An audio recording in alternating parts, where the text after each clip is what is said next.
এটা তো আমরা সবাই জানি, ভারতীয় বায়ুসেনার জন্য আমাদের MMRCA 2.0 কন্ট্রাক্টের দরুন 114টা মাল্টি রোল ফাইটার এয়ারক্রাফট কিনতে হবে। এই কন্ট্রাক্টে এমনিতেই অনেক দেরি হয়ে গেছে, আর যত দেরি হচ্ছে এই নিয়ে তত গুজব রটানো হচ্ছে। প্রথমে বলা হয়েছিল ভারত এই MMRCA 2.0 কন্ট্রাক্টকে রদ করে পুনরায় আরো 36টা রাফায়েল ফাইটার জেট কিনবে। তারপর খবর আসে ফাইটার জেটের স্ট্রেংথ অনেক কম, যার জন্য সিদ্ধান্ত নেওয়া হয় এই ডিল রদ হবে না। আর সদ্যই খবর এসেছিল যে ফান্ড কম থাকার কারণে ভারত MMRCA 2.0 কন্ট্রাক্টের দরুন 114টা নয় বরং 57টা ফাইটার জেট কিনবে। কিন্তু এখন এমনটা মনে হচ্ছে যে সেগুলো কেবলমাত্র গুজব ছিল, কারণ দেশের সবচেয়ে বড় সংবাদ সংস্থা ANI MMRCA 2.0 কন্ট্রাক্ট সম্বন্ধিত কিছু নতুন ডেভেলপমেন্ট জারি করেছে। এটা তো আমরা জানি যে MMRCA 2.0 কন্ট্রাক্ট ভীষণই বড় কন্ট্রাক্ট।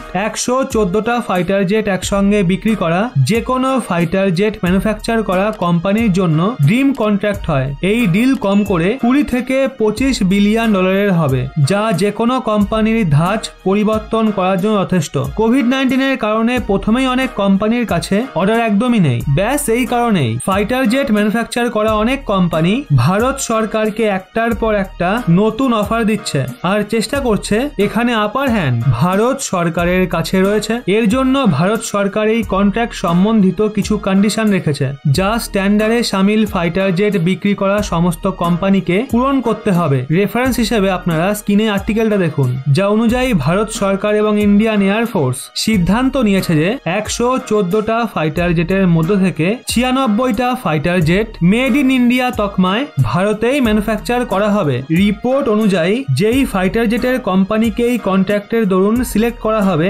তারা মোট 18টা ফাইটার জেট নিজের দেশে বা বিদেশে অবস্থিত নিজের যে কোনো ম্যানুফ্যাকচারিং প্ল্যান থেকে ম্যানুফ্যাকচার করে তারপর ভারতে পাঠাতে পারে। মানে ভারত সেগুলো ইম্পোর্ট করবে। বাকি 96টা ফাইটার জেট ভারতের কোনো কোম্পানির সঙ্গে মিলে মেড ইন ইন্ডিয়ার তকমায় ভারতেই জয়েন্টলি ম্যানুফ্যাকচার করতে হবে। দ্বিতীয় সিদ্ধান্তটা নেওয়া হয়েছে যে প্রথমে 18টা ফাইটার জেট যেগুলোকে ইম্পোর্ট করা হবে, তারপর পরবর্তী 36টা ফাইটার জেট যেগুলোকে ভারতে ম্যানুফ্যাকচার করা হবে। মানে 54টা ফাইটার জেটের জন্য ভারত সরকারকে যে পেমেন্ট করতে হবে সেগুলো পার্সিয়ালি ফরেন কারেন্সিতে হবে, যথা পার্সিয়ালি ইন্ডিয়ান কারেন্সিতে। মানে হলো 114টার মধ্যে প্রথম 54টা ফাইটার জেটের জন্য ভারত কিছু অ্যামাউন্ট ডলার বা ইউরোতে পেমেন্ট করবে, বাকি অ্যামাউন্ট পে করবে ইন্ডিয়ান রুপিতে। এরপর বলা হয়েছে যে শেষের যে 60টা ফাইটার জেট বেঁচে থাকবে তাতে ফরেন ভেন্ডারকে ভারতীয় পার্টনার কোম্পানিকেও মেন দায়িত্ব দেওয়া হবে।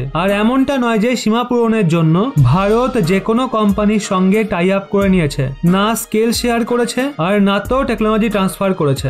ভারত সরকার বলেছে শেষের যে 60টা ফাইটার জেট রয়েছে সেগুলো ভারতেই ম্যানুফ্যাকচার হবে। তার জন্য ভারত সরকার ইন্ডিয়ান কারেন্সি মানে শুধু আর শুধুমাত্র ভারতীয় রুপিতেই পেমেন্ট করবে, আর তাতে কোনো ফরেন কারেন্সি দেওয়া হবে না।